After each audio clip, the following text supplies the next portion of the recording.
Really, the way that you stop being a people pleaser is you stop putting their needs before yours. Because really, that's all that being a people pleaser is when you're putting somebody else's needs ahead of your own. Okay? And the reason why people become people pleasers, from what I've found, is the overwhelming majority of people I've met who are people pleasers have come from upbringings where their parents were controlling. They had what you call helicopter parents, right?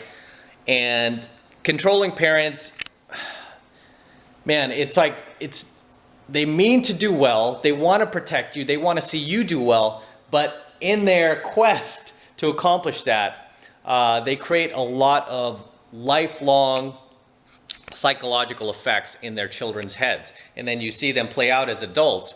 And for the point of this example, for this coaching video, they become people pleasers, right? Where you're constantly trying to please other people and you're pushing aside your own needs, your own wants to keep everyone else happy. Do you feel me? And don't get me wrong, there's a healthy balance with people pleasing, okay? It's not like you can 24/7 be this like self-centered douchebag where it's all about you, right? I mean, obviously there's some give and take there. Okay, you have to have a healthy balance, as with everything in life, you know, and especially with people pleasing, because I could easily look at the same situation with my business. It's like I'm constantly putting my employees ahead of me. I'm constantly putting their needs ahead of my own. I'm constantly making sure they're taken care of, as opposed to just going, you know, I don't feel like paying you this Friday. I'll pay you next Friday. You know, you can't do that, right? There has to be some give and take. Or if I want them to get some work done for me, and I know it's going to overload their workload, I could selfishly put it on them, but I don't. A lot of times I kind of hold back. I'm like, let this guy get caught up, you know, then I'll send it to him later in the week, right? So I'm thinking about their needs too. So there has to be some give and take. This is especially true with you guys who are in relationships, right? With your dating partner, your LTR, or your wife especially. You feel like you're constantly walking on eggshells. Okay, you guys who married those 5'2" tyrants who are now talking down to you like a little boy because you didn't have enough game back then to get any better, right? You didn't have any options, so you took the first cute girl that you met in your social circle who was kind of cute, semi-cute, a little pudgy. She was kind of sweet back then, but now you're married, she's turned into this dictator, right? This overlord who's constantly like, and you feel like you're constantly walking on eggshells trying to keep her happy, trying to please her. And what have I told you guys? You can't make women happy, so stop trying to do it. The way you make a woman happy is by making yourself happy first. You got to make yourself happy first. You got to put your needs ahead of hers. You know, and that's probably the only or one of the main situations in life where I do want you to put your needs ahead of the other person is when you're in a relationship with a woman, right? Especially LTR or marriage. You got to put your needs first. Okay, it doesn't mean to be a selfish bastard, you know, like it's all about me and screw your wants, it's all about me. You know, it doesn't mean that either. It just means that, you know, your happiness should come first. Stop trying to please your woman, you know, stop trying to please your boss even if like you're at work and, you know, you're overloaded with work and you can't get certain things done without, you know, pushing aside time with your kids. Those are the times that you got to be like, hey, I got to put my needs first. And then obviously let your boss know. Because the thing about people or people pleasers is they tend to not want to communicate their needs to others. Okay, especially if it's like a boss or even a dating partner. They don't want to communicate their needs to others because they don't want to ruffle any feathers. They don't want to create friction in the relationship. They don't want to create conflict. But you know what? That's what life is about. You got to have some conflict from time to time. And if your needs are not being met, you have to be able to voice that to the other person because you are going to slowly start to go insane in your head and you're slowly going to start to resent not only that other person but yourself for not speaking up, for not telling that person what you're feeling and why you can't do what they're asking you to do. Because at the end of the day, you have to take care of your needs as well. And I cannot stress enough, there needs to be a fine balance with people pleasing. I'm not saying to never please anyone ever, because a lot of people take it to the other extreme where they've just become a selfish, narcissistic bastard, right? And you see a lot of women who are like this, just super narcissistic, super self-absorbed, everything's about them, You know, they're definitely not people pleasing. They think the entire world revolves around them, right? And that is an extreme in the opposite direction.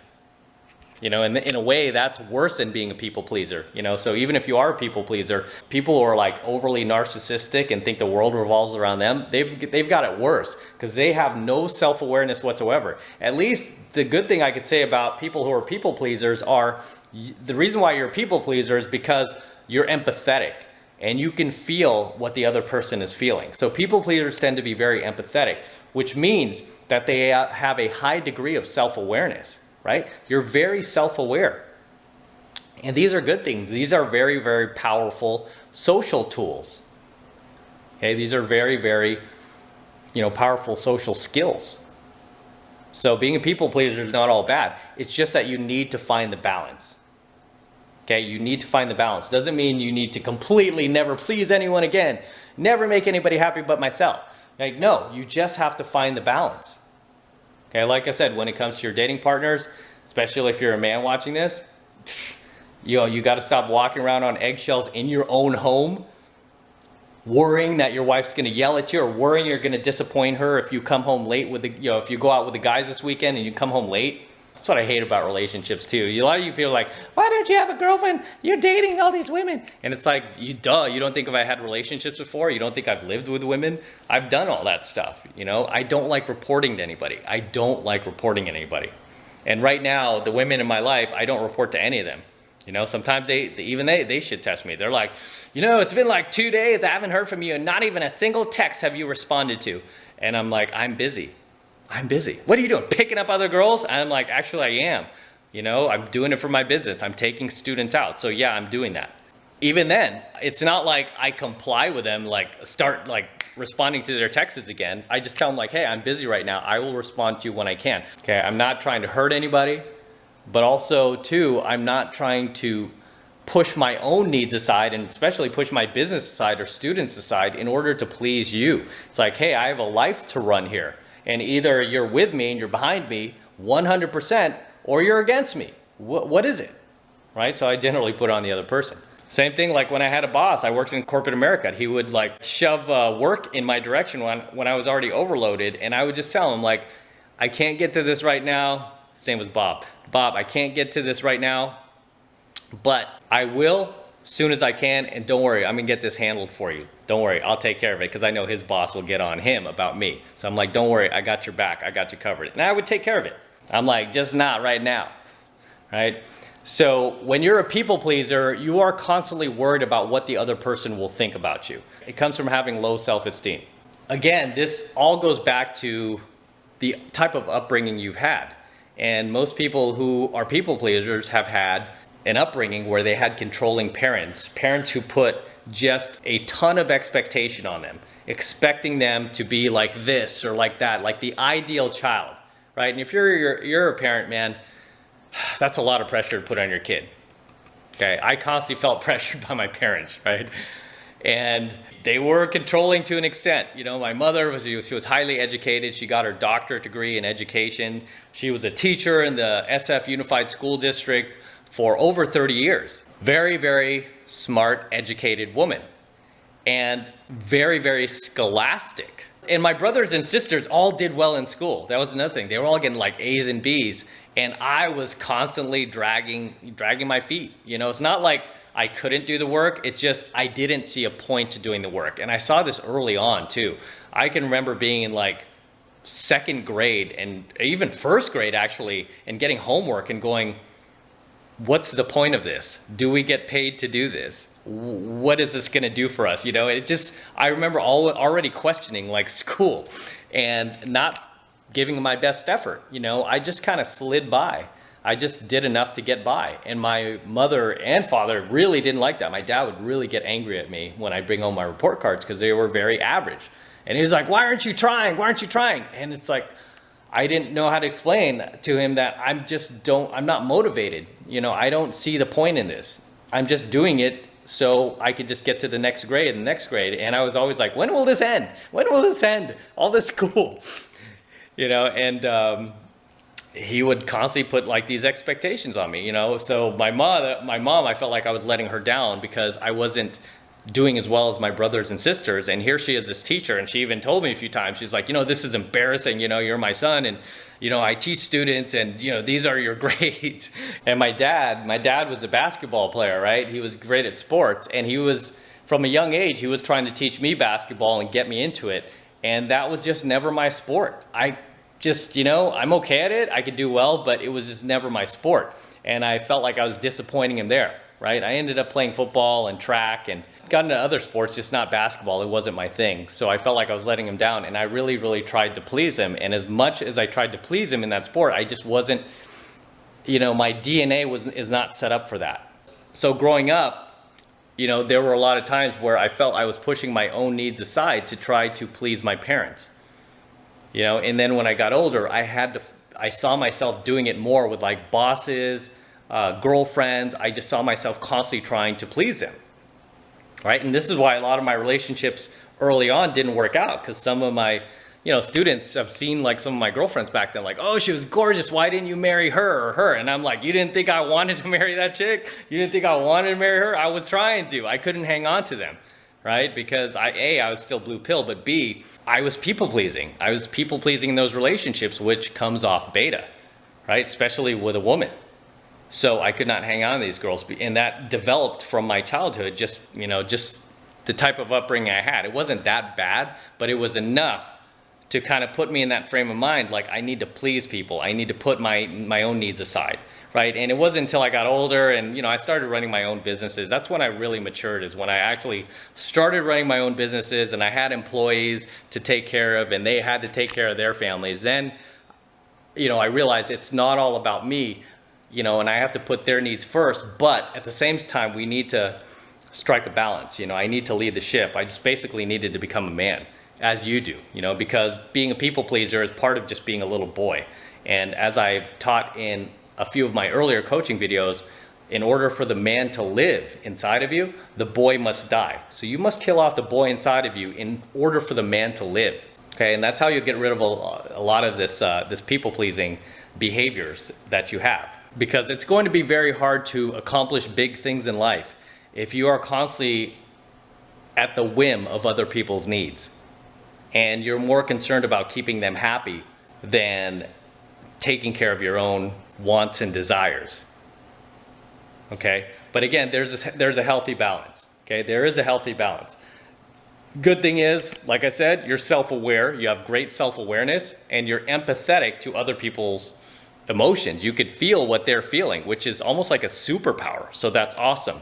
But you have to have enough confidence in yourself and enough self-esteem, right? Enough belief in yourself to stop putting other people's needs on a pedestal above yours. Stop pedestalizing other people and thinking that, they're better than you.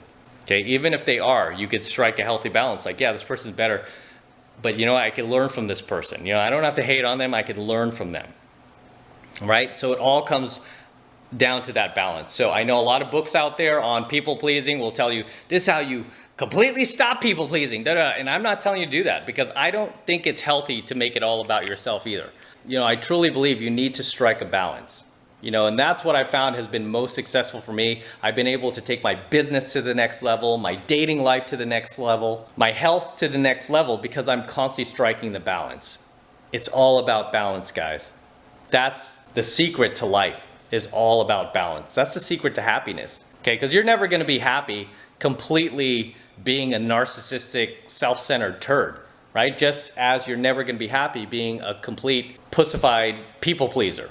And if you grew up in a home where you did have controlling parents, and they were helicopter parents, and they put all sorts of crazy expectations on you, right? I see this a lot with students that I've had that are Asian. They come from like traditional Asian families where they expect them to get like perfect grades, right? Straight A's. You better get into the best schools. You better get a professional degree. They prefer you to become a doctor or something, just become wildly successful. All this expectation that gets placed on them, and then as a result, they end up pushing aside their own needs just to please their parents, just to please their family, just to please everyone else in their life.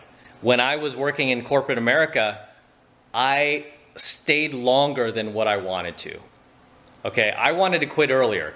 You know, part of the reason was financial reasons. I was making good money. I was trying to stack as much cash as possible. But the other reason too was I did not want to let down my parents, right? Because they were so proud of me. They're like, oh, my son, you know, he came from like getting into so much trouble growing up, and now he's got this phenomenal job. He got all these responsibilities. He's working for a corporation that's like, I don't think anybody in my family has ever done that. I mean, I like reached a level of success that nobody in my family did. And then to leave it all, right? To walk away to start teaching guys pickup is kind of jarring for parents because they don't understand what that is. They don't want to know what that is, right? They have no idea like how you're going to make a living doing that. You know, it was a big step for me because for a long time, I felt like I lost that respect from my parents for at least a good 3 or 4 or 5 years. You know, just recently now, they're starting to come back around. They're like, wow, he actually has done well for himself. They see that I've replaced my corporate income and then some. They see that I'm much happier. They see that I'm employing people all around the world and that people are depending on me and my business to feed their families, right? They're seeing that, they're witnessing that, and they're going, okay, he's actually made this happen. He's done this. So the respect has come full circle. Whereas when I left my corporate job, there was a lull. There was a period in between then and now where, you know, I didn't really come around my parents' house. I didn't really show my face that much anymore because I was just like, okay, I need to do what I need to do. I need to prove myself, right? I want to show that, you know, what I did was the right decision, right? But either way, I took that step away from pleasing them to, you know, to do what I needed to do. It wasn't even necessarily to please myself so much. It's just something that I needed to do for myself, right? I needed to go on my own path and purpose and not my family's, not my ex-bosses or anybody that I've worked for before because they were all trying to talk me out of it. They're like, you know, here, yeah, you got a good retirement plan, got a pension, you got a safe company you're working for, you're in management, and then you could rise up in the levels of the corporate ladder and this and that. And I mean, it seemed like a good idea to me if I had a family, but I didn't. I'm like, I'm free. I'm a free agent. I can go test my value in the market, in the free markets, in capitalism. That's what I love about capitalist society. I could test my value in the free markets and see what I'm worth. And I did. And for the first few years, I was like, shit. And it crossed my mind to go back. I remember the last interview I had was with Adobe Software in Silicon Valley. I went to the interview and I talked with the recruiter and the guy in HR. And I remember I walked back to my car knowing that I was running out of money. And I was like sat in my Mercedes that I was like on the verge of selling because I didn't have the money to keep this car. I was running out of money because I was starting all these businesses that weren't working. And I remember sitting in my car going, if I take this job, it's going to be another few years before I try this again. I'm like, you know what? I got to burn the boats. I've got to burn the boats. And I told the guy that I'm not going to go to the next interview. I'm going to stick with what I'm doing. And I burned the boats. And sure enough, you know, it was rough, but I built a successful business. Took the risk, right? I took that risk.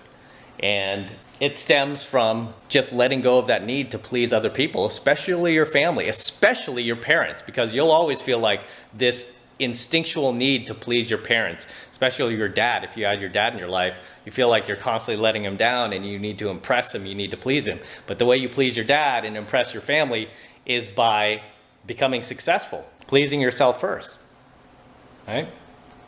So that's all I have to say for today's coaching video. I'm going to wrap up here. Until next time, this is Matt Cross from Alpha Male Secrets. Don't forget to smash that like button below. Also, hit that notification bell right next to it so that you are notified whenever I release a brand new coaching video.